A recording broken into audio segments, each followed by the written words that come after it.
tidak tahu aku mengartikan ucapan perempuan yang serba berpantun ini, kata tua gila dalam hati. Orang tua, aku gembira melihat kau sembuh. Kalau langit masih biru selama ombak masih memecah pantai, kita pasti bertemu. Pantun lagi, ujar tua gila dalam hati.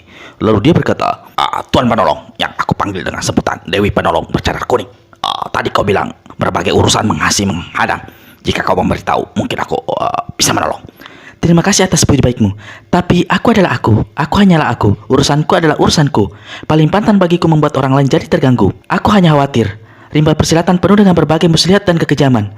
Jika kau sampai celaka, tapi sudahlah. Orang berkepandaian tinggi sepertimu tentu mampu menghadapi segala mara bahaya.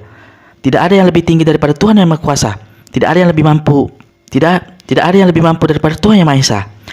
Manusia hanya bisa meminta perlindungan padanya. Bahagia sengsara datang silih berganti. Tinggal manusia yang akan memilih. Tua gila angguk-anggukan kepala. Dewi Penolong bercadar kuning, aku ucapkan selamat jalan padamu. Aku berdoa untuk keselamatanmu. Terima kasih orang tua. Sebelum pergi, satu hal perlu kau ketahui. Jangan berdiri sebelum matahari mencapai titik tertinggi. Tubuhmu masih lemah. Tunggu sampai kekuatanmu bertambah. Selamat tinggal. Tua gila mengangguk lagi dan tambahkan tangannya. Hanya sesaat saja perempuan bercadar kuning itu berlalu. Tiba-tiba semak belukar di balik pohon besar terkuak. Lalu sekali meloncat saja di hadapan tua gila, tegaklah sesosok tubuh berjubah hitam putih riap-riapan di bawah topi berlekuk berwarna merah dihiasi benang merah. Sepasang mata tua gila cekung lebar laksana melesak ke dalam dan tambah besar ketika mengenali siapa adanya orang itu. Sabai, desis tua gila. Tengkuknya langsung dingin. Dia coba berdiri, tapi seperti yang dikatakan perempuan bercadar kuning tadinya saat itu tubuhnya memang sangat lemah akibat racun keris merah api datuk angin garang yang masih menancap di bahu kirinya. Ketika mencoba berdiri, tubuhnya serta-merta jatuh terduduk kembali. Tua gila cepat meraba pinggangnya di mana tersimpan senjata yang paling diandalkannya, yaitu benang sakti, benang kayangan. Orang di hadapan tua gila menjerit, Apa kau kira? Kali ini kau bisa lolos dari kematian Sukatandika? Kau bisa membunuhku, tapi aku memilih kita mati bersama. Sabai dan Rancak tertawa mengekeh. Siapa sudi jalan ke neraka bersama tua bangka bejat sepertimu? Tanya, lalu meludah ke tanah. Tua gila membalas dengan tawa bergerak. Hukuman memang layak. Kau jatuhkan atas diriku, tapi setelah aku mati, apa kau akan mendapatkan kepuasan dalam hidupmu? Kau sendiri sudah bau tanah, Sabai. Mengapa berperilaku seperti anak-anak? Tapi mengumbar racun dendam kusuma tanpa perhitungan. Aneh. Dulu kau menyatakan pasrah menghadapi kematian. Hari ini sepertinya kau ingin hidup 1000 tahun lagi. Agaknya ada perempuan baru yang akan kau jadikan korban kebusukan cinta bejatmu. Kau mau membunuhku? Silakan. Lebih cepat lebih baik. Tapi ada satu hal yang perlu aku beritahu padamu. Setan, rahasia apa yang kau ketahui mengenai diriku? Aku tak punya rahasia apa-apa kecuali ingin membunuhmu sejak puluhan tahun lalu. Aku tahu sebenarnya kau tidak sejahat dan sebuas ini, Sabai. Ada seorang yang mengendalikan dirimu. Sadar atau tidak, sadar kau telah dipergunakan orang. Tua bangka bermulut busuk, teriak Sabai dan Ranca. Kau mencari dalih untuk menutupi kebejatanmu di masa muda. Tenang, Sabai. Aku akan segera mati di tangan. Itu sudah jelas.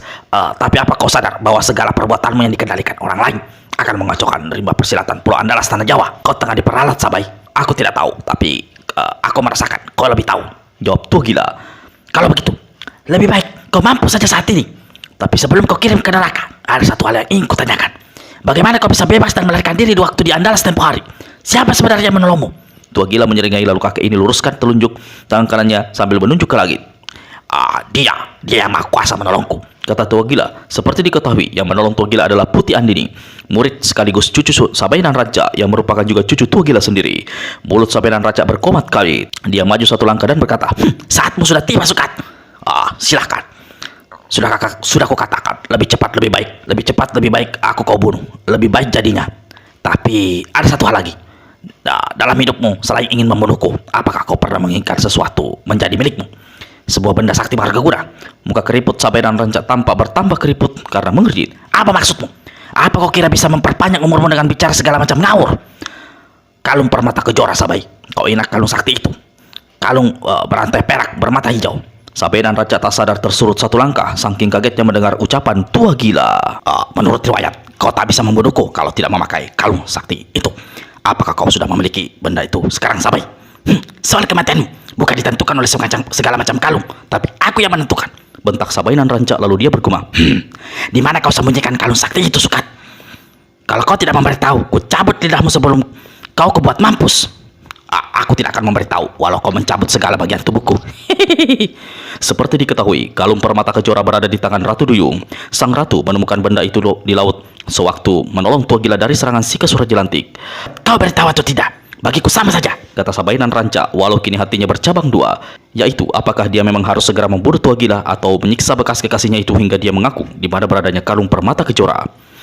Nasib bubur sokat, kau harus mampus saat ini juga. Aku akan buktikan bahwa tanpa kalung itu, aku akan sanggup membunuhmu. Habis berkata begitu, Sabainan Ranca keluarkan bentakan. Lalu tubuhnya berkelebat, melayang setinggi pinggang. Kaki kanannya menderu ke arah kepala Tua Gila. Walau keadaannya sangat lemah saat itu, namun Tua Gila masih sanggup luncurkan tubuhnya ke bawah sambil miringkan kepala ke kiri. Tendangan Sabainan Ranca menderu seujung jari di samping telinga kirinya. Terdengar suara patahnya pohon besar yang tadi jadi sandaran Tua Gila. Pohon yang patah itu lalu tumbang dengan suara bergemuruh. Tua Gila gulingkan tubuhnya di tanah. Bersamaan dengan itu, tangan kanannya yang telah memegang benang kayangan bergerak. Set, set. Benang sakti yang kehebatannya telah menggegerkan dunia persilatan itu menderu melibat tubuh Sabainan Ranca. Namun gerakan Tua Gila sangat lambat akibat kehilangan daya kekuatan. Dengan mudah lawan menangkap benang sakti itu. Lalu dengan satu gerakan kilat, Sabainan Ranca melompat ke arah Tua Gila. Benang yang berhasil dipegangnya digelungkan ke dada terus ke leher si kakek. Tua Gila berusaha lepaskan diri tapi tak mampu. Ciratan benang sakti miliknya sendiri laksana sayatan pisau mulai melukai kulit lehernya. Percaya ucapanku Sukat, bukan hanya kalung kejora yang sanggup menghabisimu, benang sakti milikmu sendiri ternyata yang akan membunuhmu. Sabainan Ranca putar dua tangannya. Dua kaki Tua Gila melejang ke atas akibat jeratan mematikan itu. Dua matanya yang cekung seperti hendak melompat keluar. Lidahnya terjulur mengerikan. Dari lehernya keluar suara seperti ayam digorok. Sesaat lagi leher Tua Gila akan putus akibat jeratan maut itu. Tiba-tiba satu bayangan kuning berkelebat. Bersamaan dengan itu ada cahaya kuning laksana tebasan pedang menerpa dari atas ke bawah seperti hendak membelah Sabainan Ranca. Mulai dari batok kepala sampai ke dada. Sabainan Ranca berteriak marah. Dari hawa dingin yang menyertai samparan cahaya kuning itu, dia segera maklum kalau serangan yang menerpanya tak bisa dianggap sepele. Dia terpaksa lepaskan jeratan di leher Tua Gila. Bersama dengan itu, didahului bentakan keras, Sabainan Ranca hantamkan tangan kanannya. Selarik sinar merah mulai melesat lurus lalu menebar membentuk kipas. Si nenek tidak tanggung-tanggung. Bukan saja dia berusaha menyelamatkan diri, tapi sekaligus juga menyerang lawan dengan pukulan sakti bernama kipas neraka. Boom! Satu ledakan keras menggelegar. Sabainan Ranca terhuyung-huyung ke belakang sambil pegangi dadanya yang berdenyut sakit. Dia coba bertahan agar tidak jatuh, namun lutut kirinya goyah. Akhir terduduk setengah berlutut. Waktu ledakan keras menggelegar, tubuh Tua Gila yang kerempeng terguling sampai 2 tombak. Begitu dia mencoba bangkit, mendadak ada sambaran angin. Tahu-tahu tubuhnya sudah digendong orang. Lalu orang ini melarikannya dengan cara yang aneh. Tubuhnya seperti diajak melompat-lompat. Seperti lompatan membuat sosok orang yang menggendongnya melayang di udara sejauh 3 tombak. Dalam beberapa kejapan mata saja, Tua Gila sudah dibawa lari jauh. Ketika Sabainan Ranca berhasil berdiri kembali, Tua Gila tidak ada lagi di tempat itu. Ada seseorang yang menolongnya, desis si nenek sambil usap-usap mukanya yang keriputan. Hatinya serbu gemas lalu jengkel. Kenapa si penolong begitu cepat? Sambaran angin yang berasal dari tenaga dalamnya luar biasa. Aku teringat pada peristiwa yang dialami murid keputihan ini. Tidak heran kalau dia gagal mendapatkan kitab putih wasiat dewa, gagal membunuh Tua Gila. Tanah Jawa penuh para tokoh sakti. Bagaimana aku harus menyelesaikan semua urusan ini? Tua Gila keparat. Urusan dengan dirinya belum selesai. Dia menggantung persoalan dengan membawa masalah baru, kalung permata kejora. Di mana benda itu beradanya sekarang? Mungkin dia menyembunyikan. Puluhan tahun lalu, kalung itu kuberikan kepada seseorang untuk disampaikan pada anakku Andam Suri. Tapi orang itu tidak pernah muncul lagi. Tidak dapat kupastikan apakah kalung tersebut sudah sampai di tangan Andam Suri. Aku sendiri tidak pernah melihat anakku sampai dikabarkan dia meninggal dunia. Sabainan Ranca merasa tubuhnya letih sekali. Dia mencari tempat yang baik untuk duduk, lalu menutup wajahnya dengan kedua tangannya. Tak jelas apa yang diperbuat nenek dari singgalan ini. Entah tengah kesal karena tidak dapat membunuh Tua Gila, mungkin juga sedih merenungi nasib, mungkin juga tengah menitikkan air mata. Tua Gila terbatuk-batuk lalu tertawa mengekeh ketika tubuhnya digulingkan di tanah. Dia berusaha duduk di tanah dan memandang ke depan. Kau lagi, katanya dengan mata membelalak lalu tertawa gelak-gelak. Orang tua, jangan mencari bahaya baru. Orang yang menginginkanmu belum berada jauh. Jika dia sempat mendengar tawamu, pasti dia kembali membuatmu celaka. Tua Gila tekap mulutnya lalu tertawa cekikikan. 2 kali kau menyelamatkan jiwaku. Siapa nenek berjubah hitam yang begitu ingin membunuhmu? Tanda ada dendam terpendam. Tua Gila geleng-gelengkan kepalanya. Urusan lama. Kalau saja nenek tolol itu mau berpikir sedikit, tidak perlu semua ini terjadi. Jalan pikiran manusia berbeda-beda. Di antara perbedaan itulah muncul malapetaka. Semua orang menjadi gila. Semua orang jatuh dalam sengsara. Tua Gila menghela nafas lalu berkata, Aku tahu kau tidak akan mau menerima terima kasihku. Aku juga tahu kau tidak akan mau memberitahu namamu. Kalau begitu, biar aku meminta yang lain saja. Maukah kau menyingkapkan cadar kuning yang menutupi mukamu agar aku bisa melihat wajahmu? Hal itu tidak bisa aku lakukan. Hal ini bukan aku punya kemauan. Keadaan yang memaksaku berbuat demikian. Jawab si cadar kuning tetap dengan kata-kata bernada pantun. Baiklah, aku tidak memaksa. Apa yang harus aku lakukan sekarang? Tanya tua gila. Seperti tadi kukatakan, jangan bergerak sebelum matahari mencapai puncak kepala. Jangan sampai hal itu terlupakan, kecuali kau mau mencari celaka. Nasihatmu akan kuperhatikan, Dewi penolong bercadar kuning. Kata tua gila seraya kedap-kedipkan sepasang matanya yang lebar dan cekung.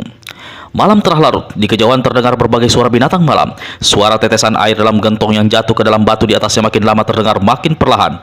Dan dalam jarak yang lebih panjang, sepasang mata kelewing yang merah tapi redup kelihatan membesar ketika melihat sepasang kaki yang sejak sekian lama diam tak bergerak tiba-tiba bergoyang. Tengkorak bayi yang diikatkan di pergelangan kaki kirinya berputar aneh mengeluarkan suara seperti puput padi. 20 hari lebih menunggu bukan waktu yang singkat. Keadaan kelewing sudah tak karuan rupa, kepalanya yang botak mulai pertumbuhan rambutnya, kumis dan cambang bautnya meliar, pipinya cekung, jubah merahnya kotor dan bau. Kedua mata kelewing semakin membesar ketika disaksikannya bagaimana tubuh ke dalam gentong secara aneh bergerak ke atas seolah melayang.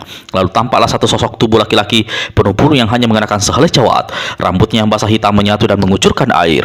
Di lehernya tergantung karung terbuat dari tulang jari-jari manusia. Di malam buta itu mendadak terdengar suitan keras dari 3 jurusan. Lalu terdengar suara genderang ditabuh. Bersamaan dengan itu, dari 3 arah nampak sinar terang puluhan obor. Air dalam gentong telah habis. Datu Lembah Akhirat telah selesai menjalankan samadhi yang ke-193. Siapkan upacara penyambutan. Pendataran luas di pusat lembah di mana gentong kayu besar terletak ini diramalkan oleh Pendataran luas pusat lembah di mana gentong kayu besar ini terletak kini diramaikan oleh puluhan orang. Kelewing sama sekali tidak memperkirakan orang-orang itu. Perhatiannya justru tertuju pada sosok yang barusan keluar dari dalam gentong. Setelah melayang di udara, perlahan-lahan sosok tubuh tinggi besar penuh bulu dan hanya mengenakan cawat itu melayang turun. Lalu tegak di ujung tangga batu di depan gentong. Toko kembar nomor 3 memandang tak berkedip. Orang yang basah kuyup berdiri dengan mata terbejam. Tenaga dalamnya tinggi sekali, kata kelewing dalam hati antara kagum dan ngeri. Kalau tidak mana, mungkin dia mampu berdiri dalam gentong laksana melayang. Apalagi bobot tubuhnya demikian besar.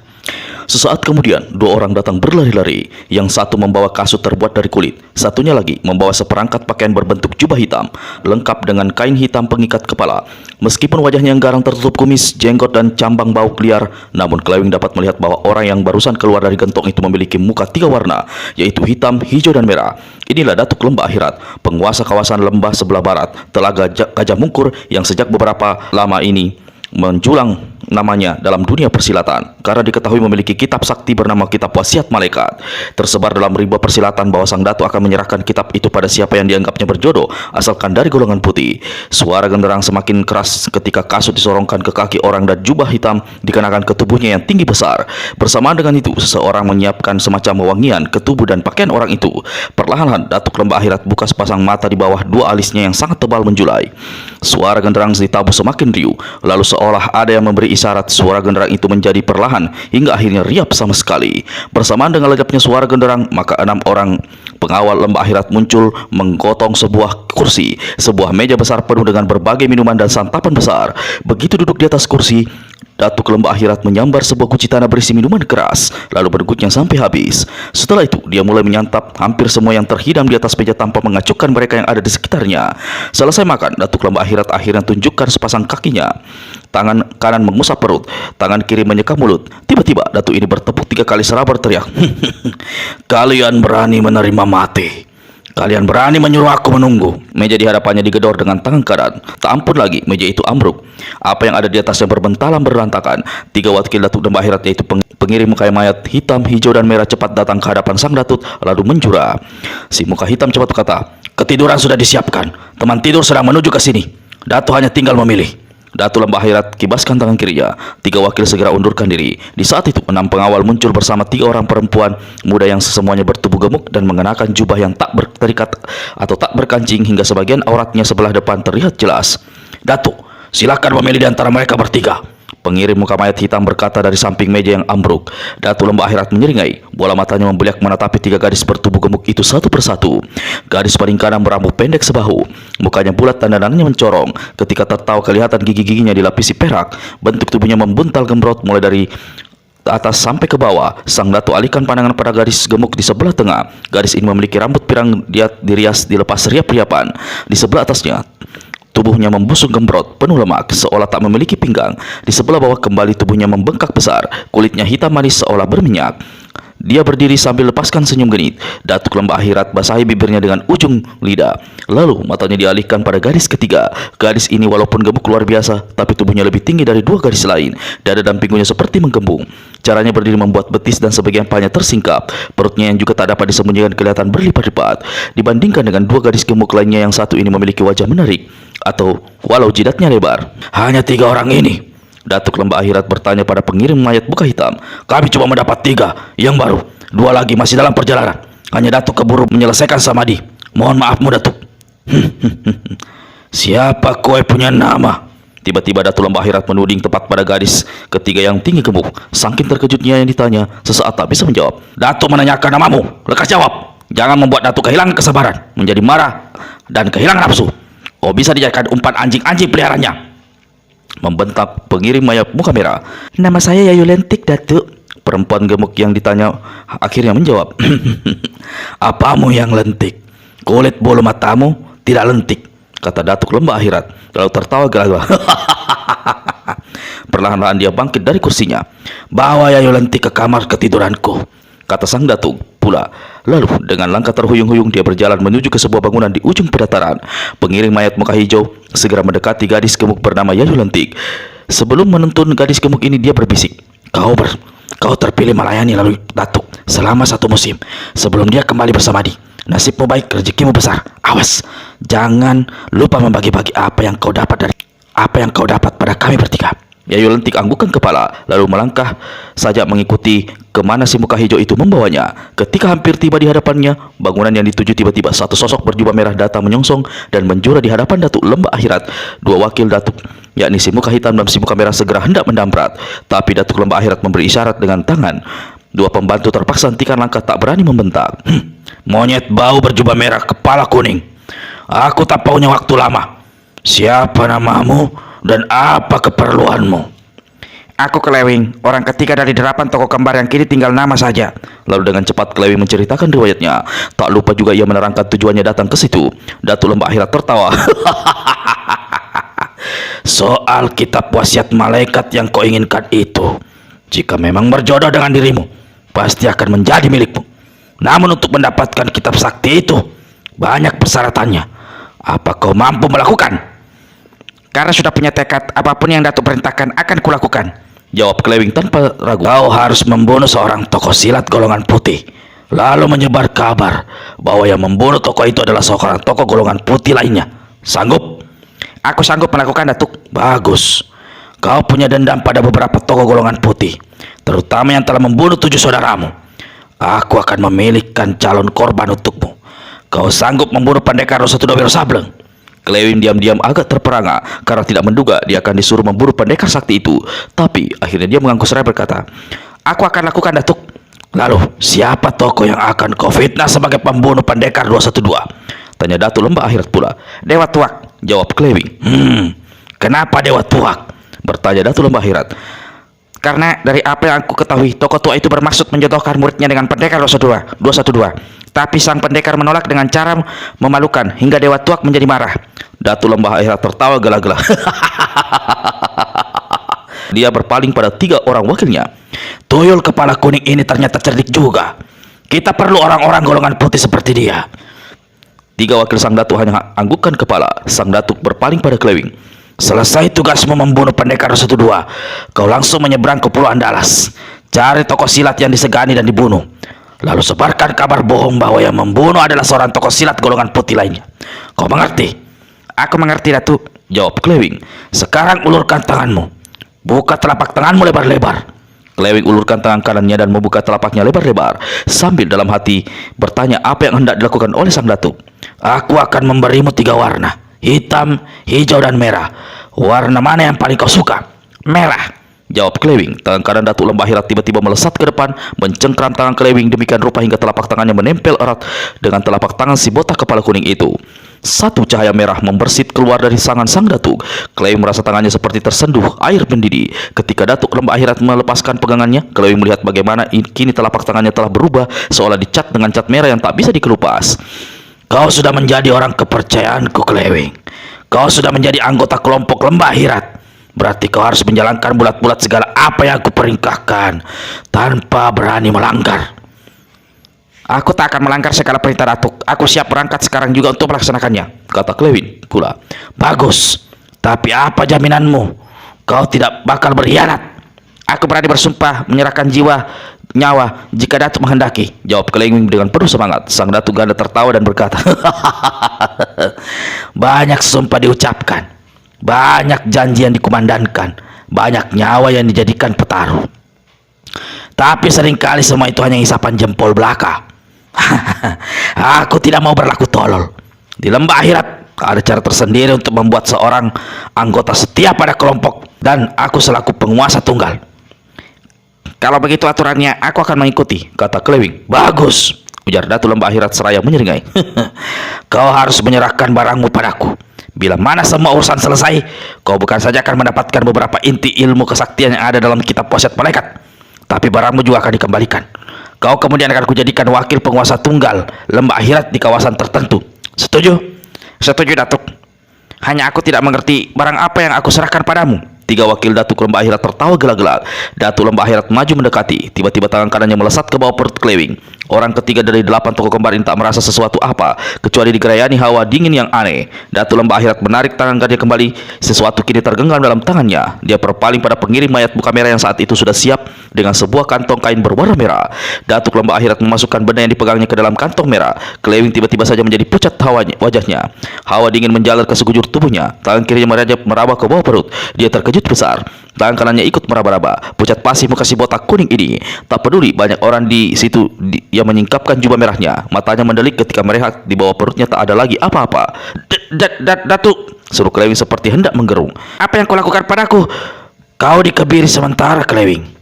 Kelak jika semua urusan sudah selesai dan kau sudah jalankan dengan baik, seperti kataku tadi, milikmu yang paling penting itu akan kukembalikan. Kau boleh meminta pada pengirim mayat muka merah, tapi tidak ada jaminan bahwa barangmu itu tidak akan tertukar dengan barang orang lain.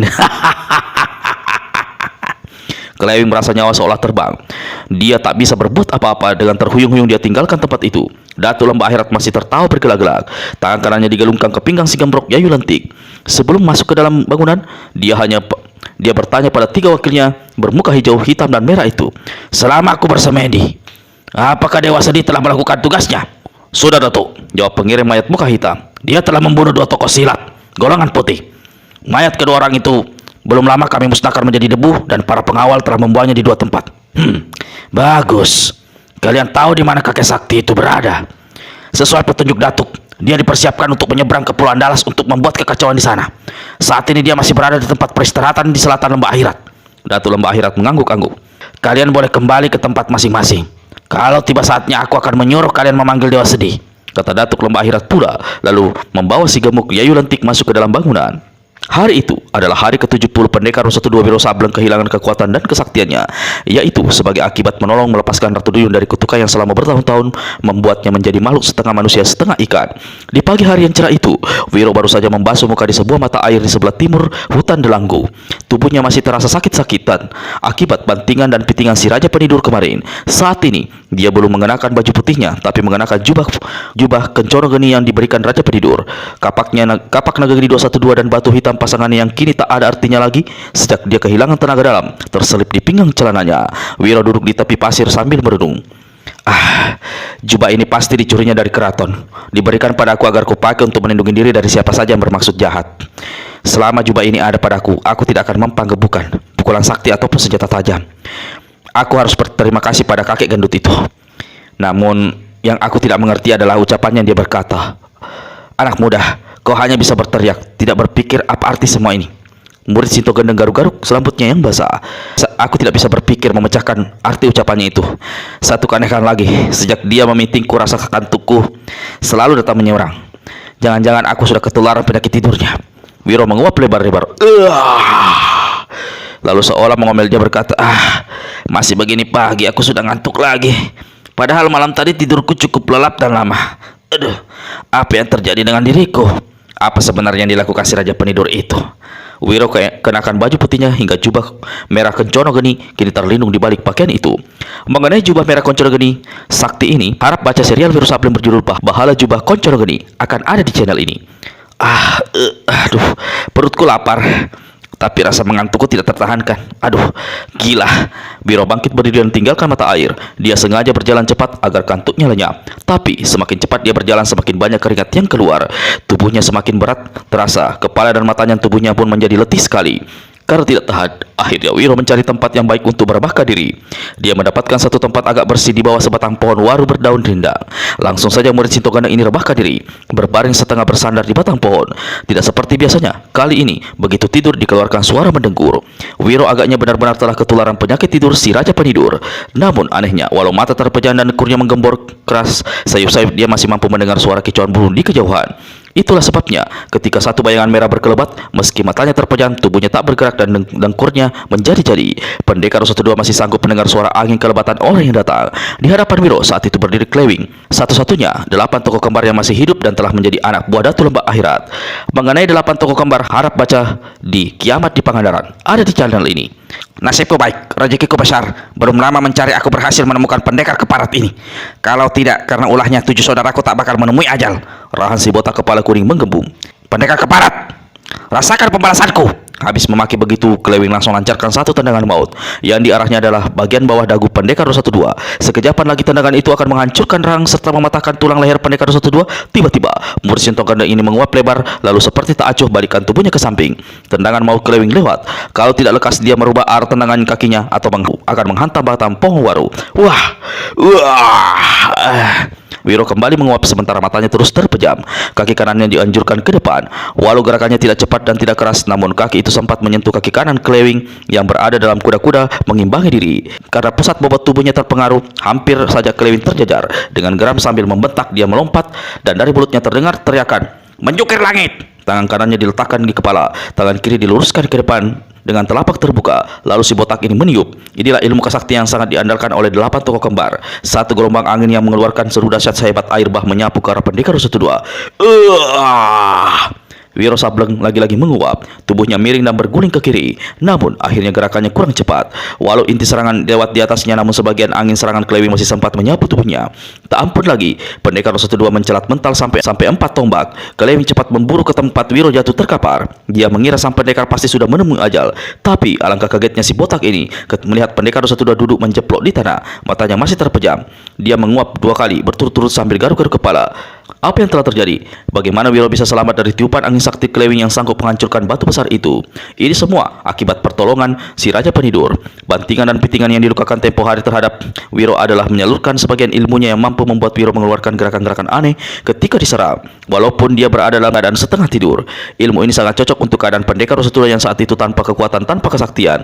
Lalu dengan menyerahkan jubah kencorong geni yang bisa kini dipakai Wiro, pukulan sakti atau senjata apapun tidak akan mampu mencederai dirinya. Sesaat Klewing tertegun sambil membatin, "Ilmu apa yang dimiliki pendekar keparat ini? Aku menyerap kabar dia telah kehilangan segala kesaktian. Mengapa dia masih sanggup bertahan terhadap serangan mautku?" Selagi Wiro menguap dan garuk-garuk kepalanya, kembali si jubah merah ini lancarkan satu tendangan.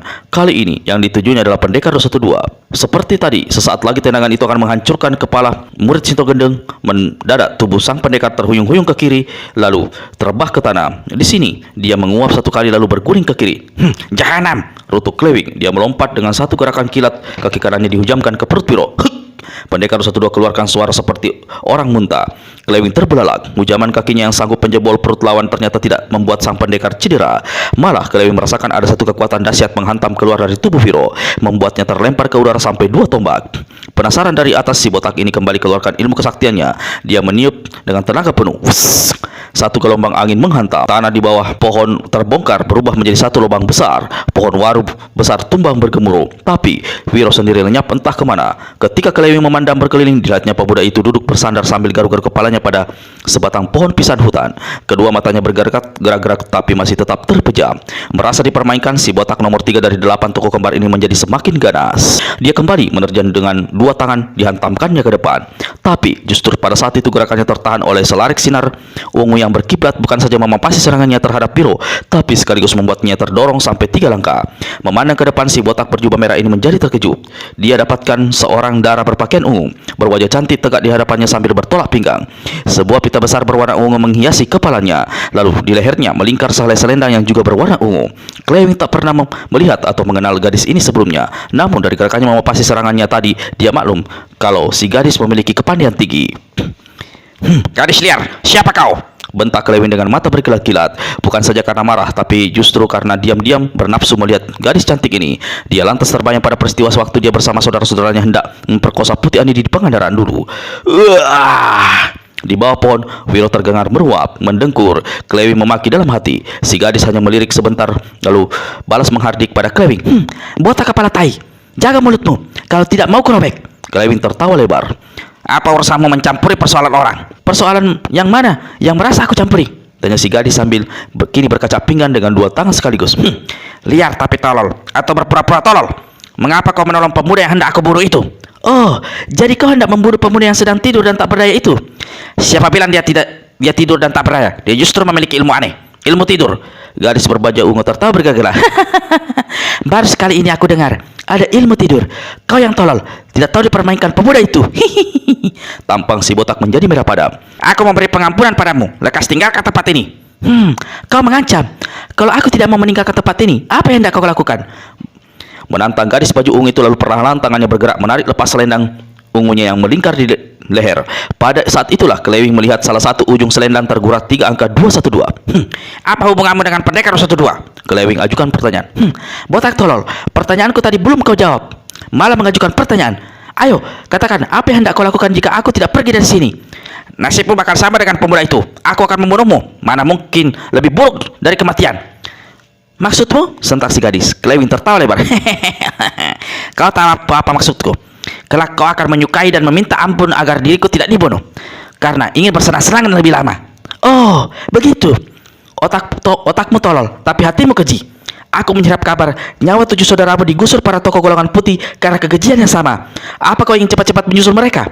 Gadis jahanam, terima kematianmu! Teriak Klewing, lalu dia meniup kuat-kuat ke arah si gadis. Sebelum angin sakti keluar dari mulutnya, gadis berpakaian ungu menyergap terlebih dahulu. Seraya kebutkan selendangnya. Klewing kerahkan tenaga dalam dan coba bertahan, namun sia-sia belaka. Ketika si gadis kembali gerakkan tangannya, selendang ungu yang jadi senjatanya bukan saja menghantam angin dahsyat, tapi sekaligus laksana seperti seekor ular mematuk ke muka Klewing. Mau tak mau, si kuning kepala botak ini cepat selamatkan diri dengan melompat ke samping. Begitu menginjakkan kakinya di tanah, dia balas menghantam. Tapi saat itu kaki kiri pendekar 212 yang tengah mengorok tiba-tiba menyapu ke depan. Tak ampun lagi, si jubah merah ini langsung terjungkal jatuh duduk. Pada saat itulah selendang ungu si gadis datang menyambar. Leher Klewing masuk dalam jeratan yang membuatnya tak berkutik lagi.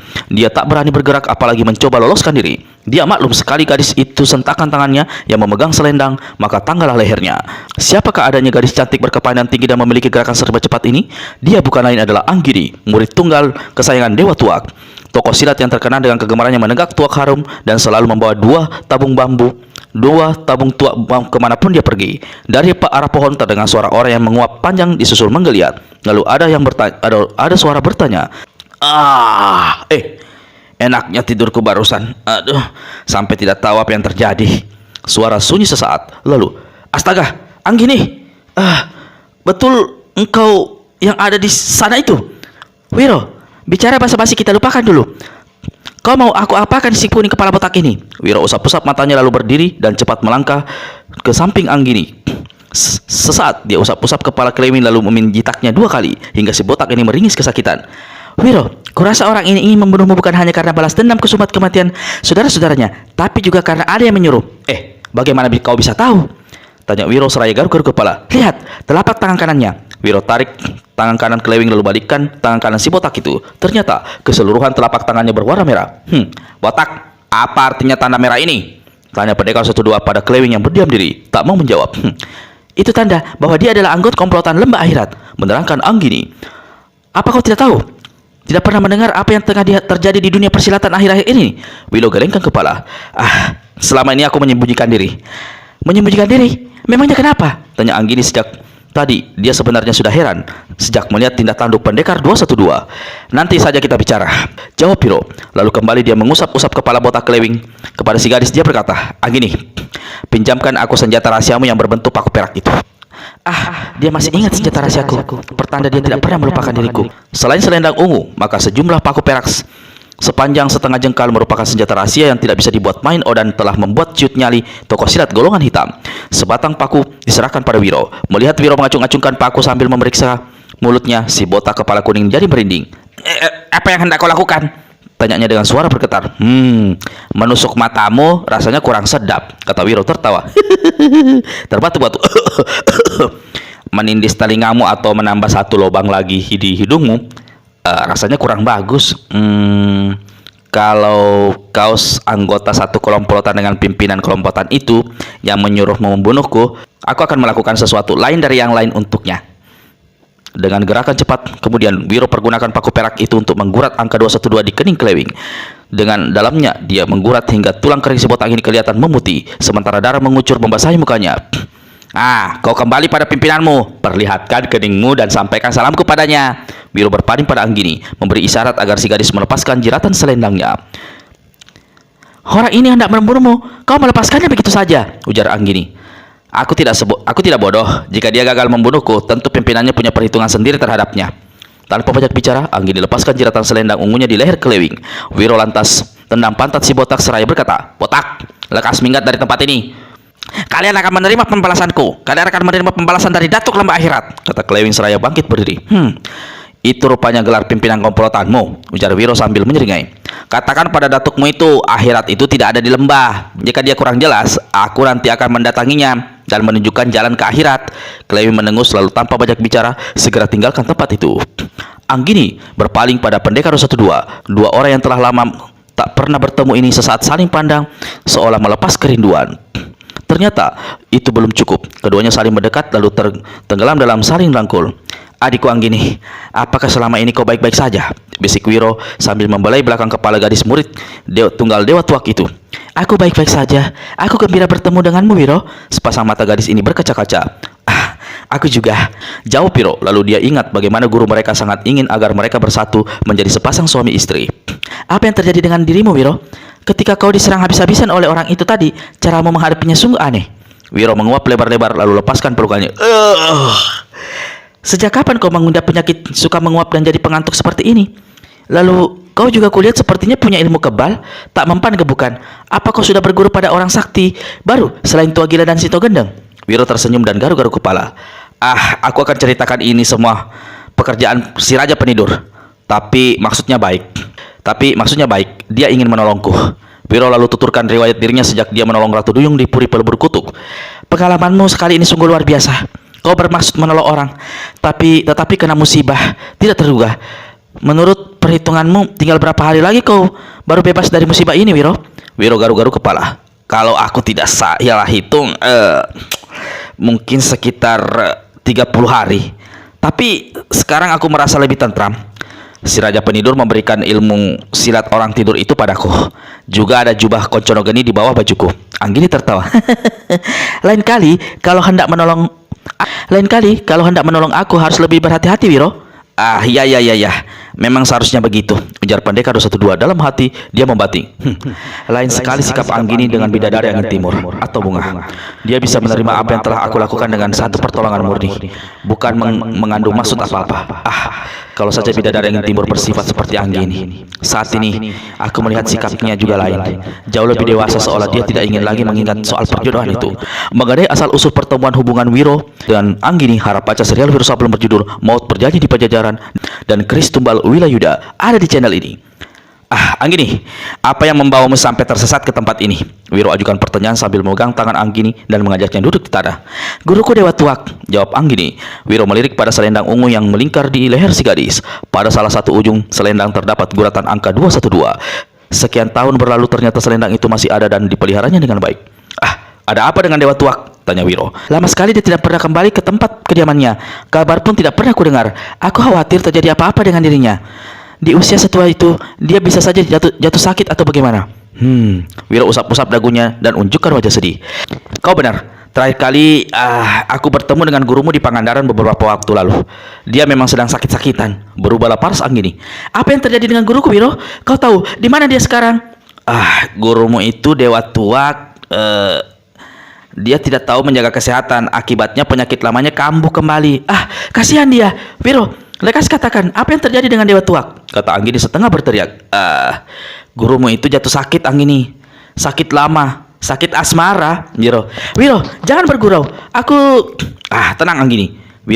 Ujar Wiro sambil senyum-senyum membuat si gadis jadi tambah tak karuan rasa. Aku bilang, tadi gurumu itu kambuh penyakit lamanya. Mungkin lebih parah dari yang dulu-dulu. Gurumu kambuh penyakit asmaranya. Penyakit jatuh cinta seri yang kesekian ratus. Wiro, sepasang mata Anggini melotot besar. Jangan kira aku tidak tega memukulmu kalau masih terus bergurau. Siapa yang bergurau? Gurumu Dewa Tuak itu memang sedang sakit jatuh cinta pada seorang nenek yang pernah jadi kekasihnya di masa muda. Mereka bertemu di Pangandaran, sama-sama bertempur melawan para tokoh silat golongan hitam. Kau tahu sendiri apa akibat dari pertemuan itu. Segala yang terjadi di masa muda seolah muncul dan mereka rasakan kembali. Kakek dan nenek itu sama-sama jatuh sakit, tapi sakit enak bahagia. Sakit asmara alias sakit cinta.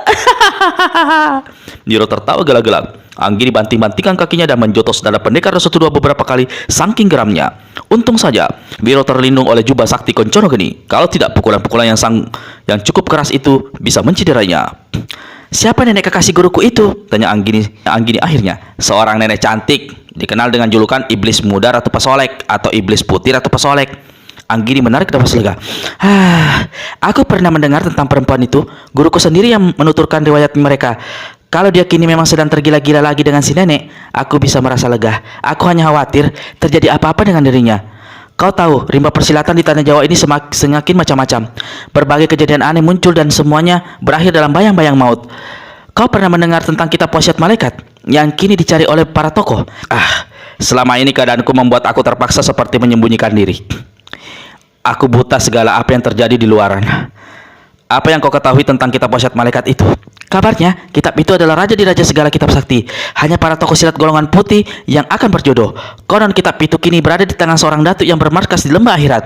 Sang datuk akan menyerahkan kitab itu pada seseorang tokoh golongan putih yang dianggapnya cocok untuk menerima. Namun, apa yang terjadi selama ini beberapa tokoh silat golongan putih lenyap secara aneh. Kalau mati, mayatnya tak pernah ditemui. Apalagi kuburnya.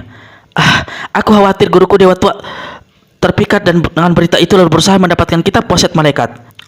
Kau sendiri apakah berminat ingin mendapatkannya? Anggini menggeleng. Bagaimana dengan kau? Balik bertanya si gadis. Banyak masalah besar yang mesti menggerubungi diriku.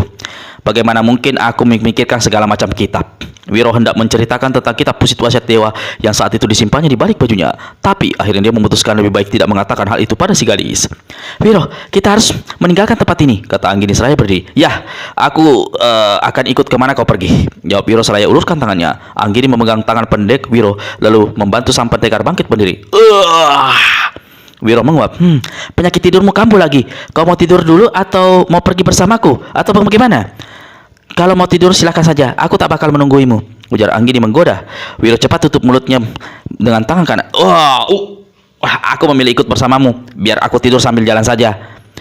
3 pasang mata memandang Kelewing dengan membeliak pertanda membersit kemarahan. Orang nomor 1 dari 3 gelapang tokoh kembar itu merasa jantungnya berdebar keras dan teguknya menjadi dingin. Ulang kali dia mengusap kepalanya yang botak keringatan. Ikut kami, kata pengirim muka mayat hitam. Lalu dia memberi isyarat pada 2 temannya si muka merah dan muka hijau. Kelewing melangkah mengikuti ketiga orang itu. Dia sudah maklum mau dibawa ke sana. Di hadapan sebuah bangunan batu, Kelewing disuruh menunggu, dijaga oleh pengirim maya muka hitam dan muka merah. Tak lama kemudian, muka hitam keluar kembali. Di belakangnya mengikuti Datuk Lembah Akhirat yang hanya mengenakan sehelai celana kolor hitam gombrong. Di belakang penguasa Lembah Akhirat ini kelihatan seorang perempuan muda bertubuh sangat gemuk yang nyaris tidak mengenakan apa-apa. Kelewing mengenali perempuan gemuk itu bukanlah Yayu Lentik yang dulu pernah dilihatnya. Datuk Lembah Akhirat membisikkan sesuatu pada perempuan itu. Si gemuk itu kemudian masuk ke dalam. Sepasang mata Datuk Lembah Akhirat pandangi tampang Kelewing. Tampaknya dia tenang-tenang saja, tak ada bayangan kemarahan, malah menyeringai. Suaranya pun menegur dengan halus. Jadi, kau gagal membunuh pendekar 212 Wiro Sableng.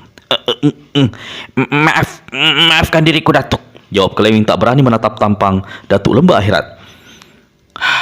Kau malah diberinya 3 guratan angka di kening. Sungguh memalukan.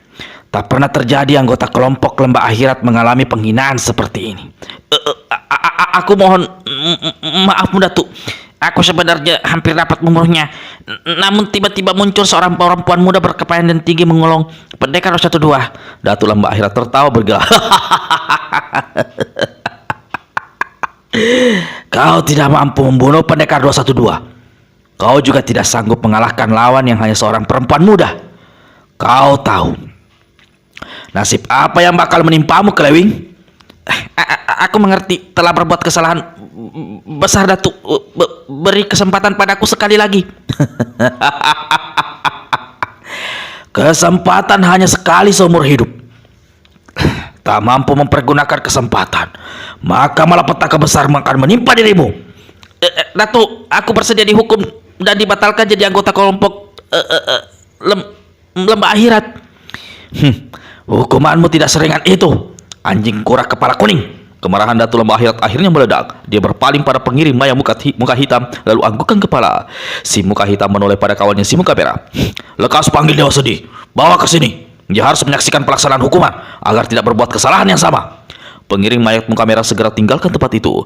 Datuk, apa yang hendak kau lakukan? Tanya Kelewing dengan muka pucat dan suara bergetar. Plak! Satu tamparan melanda pipi Kelewing hingga kepalanya hampir melintir. Yang menampar adalah pengiring mayat muka hijau. Sekali lagi kau berani membuka mulut tanpa ditanya, hancurkan kepala botakmu. Ancam si muka hijau. Tak lama kemudian, pengiring muka mayat merah muncul bersama seorang kakek berkulit hitam berpakaian selempang putih. Rambutnya yang putih digulung ke atas kepala. Alis mata yang hitam menjulai ke bawah. Tampangnya menunjukkan kesedihan mendalam. Dari hidung dan mulutnya keluar suara sesugukan seperti hendak menangis. Dewa Sedih, sebentar lagi kau akan menyaksikan pelaksanaan hukuman agar kau sadar bahwa kejadian serupa bisa terjadi pada dirimu jika kau berbuat kesalahan atau tidak sanggup menjalankan perintah. Dewa Sedih langsung keluarkan suara menangis. Dia meratap. Aku melihat langit, aku melihat lembah, aku melihat setempuk debu warna merah. Malangnya nasib manusia. Datuk lembah akhirat menyeringai dalam hati. Dia membati. Orang tua sakti ini sudah mengetahui apa yang bakal terjadi. Kelewing sendiri semakin pucat mukanya. Kalau tidak bersandar ke dinding batu, mungkin kedua lututnya sudah terkulai roboh. Pengiring mayat muka merah, Tiba-tiba Datuk lembah akhirat berkata, manusia ini berada di bawah pengawasanmu. Selesaikan dia. Datuk! Jerit Kelewing seraya hendak menjatuhkan diri minta ampun pada Datuk lembah akhirat. Namun lehernya keburu dicekal oleh pengiring mayat muka merah. Dalam takutnya amat sangat, Kelewing menjadi nekat. Sebelum dijatuhi hukuman yang pasti hukuman mati, dia harus dapat membunuh salah seorang yang ada di hadapannya. Dia memilih sang Datuk. Mulutnya terbuka. Dia lalu meniup ke arah Datuk lembah akhirat. Satu gelombang angin menderu dahsyat laksana air bah. Namun setengah jalan serangan itu menjadi buyar. Dewa Sedih meraung keras. Tangan kanannya dipukulkan. Gelombang angin serangan Kelewing terdorong ke samping, lalu buyar berantakan. Datuk lembah akhirat tertawa gela-gela. Dia melangkah mendekati Dewa Sedih, lalu menepuk bahu orang tua ini berulang-ulang seraya berkata, kau anak buahku yang hebat. Terima kasih kau telah menolongku. Serangan si botak gila itu. Sebagai jawaban, Dewa Sedih ditutupi wajahnya dengan kedua tangan lalu menangis keras. Telapak tangan kanannya tampak berwarna hitam, pertanda bahwa dia berada di bawah pengawasan pengiring muka mayat hitam. Pengiring mayat muka merah, kau tunggu apa lagi? Bicara adalah pengiring mayat muka hitam. Mendengar ucapan si muka merah, cekal leher Kelewing kuat-kuat lalu membantingkannya ke tanah. Kelewing merasa sekujur tubuhnya hancur dulu. Terhuyung-huyung dia bangkit berdiri. Namun dalam keadaan setengah tegak setengah duduk, pengiring mayat muka merah hantamkan tangan kanannya ke arah besi botak. Selarik sinar merah bertabur. Jeritan Kelewing terdengar mengenaskan. Tubuhnya lenyap dalam buntalan api berwarna merah. Sesaat kemudian, tubuh itu telah berubah menjadi sesonggok debu berwarna merah. Aku melihat langit, aku melihat lembah, aku melihat setempuk debu warna merah. Malangnya nasib manusia. Ratap Dewa Sedih si kakek sakti aneh. Semakin menjadi-jadi, pengiring mayat muka merah memanggil dua orang pengawal. Mereka perintahkan membersihkan debu merah dan membuangnya ke selatan lembah. Dewa Sedih, sahabatku besar, Datuk lembah akhirat berkata, aku sudah memikirkan satu kedudukan tinggi bagimu. Namun sebelum hal itu kuberikan, kau kini kutambahkan satu tugas baru. Aku melihat langit, aku melihat lembah, aku melihat darah. Bagus, kalau kau sudah bisa melihat darah, berarti kau akan sanggup menjalankan tugas. Sebutkan tugas itu, Datuk. Tanganku sudah gatal untuk melakukannya, kata Dewa Sedih sambil mengusut air matanya. Cari pendekar 212 sampai dapat. Bunuh dan sebarkan berita bahwa yang membunuhnya adalah iblis putih Ratu Pesolek, karena pemuda itu tak mau melayani dirinya. Tangis Dewa Sedih terhenti sesaat. Aku melihat langit. Aku melihat bumi. Aku melihat manusia berkaparan. Karena tugasmu itu kau laksanakan dengan baik. Kalau tugasmu itu kau laksanakan dengan baik, kau lekas kembali menemuiku. Satu tugas lagi akan kuberikan padamu. Setelah itu kau akan kuberikan kedudukan tinggi yang aku janjikan. Aku melihat langit. Aku melihat lembah. Aku melihat kitab. Kitab wasiat malaikat.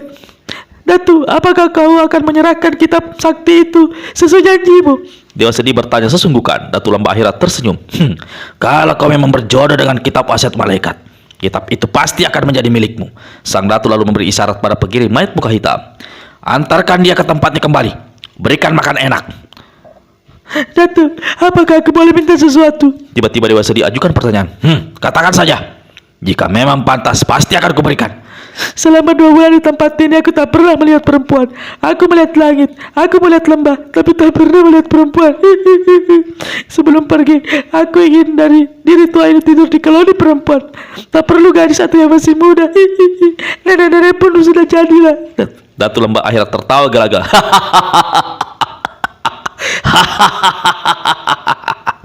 Tiga wakilnya ikut-ikutan tertawa. Dewa Sedih, sekalipun aku berikan kau perempuan, kau mau berbuat apa? Ujar sang Datu. Apa kau lupa? Kau saat ini berada dalam keadaan dikebiri. Barangmu telah kuambil dan kutitipkan pada wakilku, pengiring mayat muka hitam. Dewa Sedih unjukkan wajah bengong, lalu tangannya meraba ke bawah perut. Dia tidak merasakan apa-apa. Langsung saja si kakek menangis menggerung-gerung. Jangan lupa like, share, and subscribe terus channel Arfan Ramadan Official, channel cerita silat Indonesia. Terima kasih.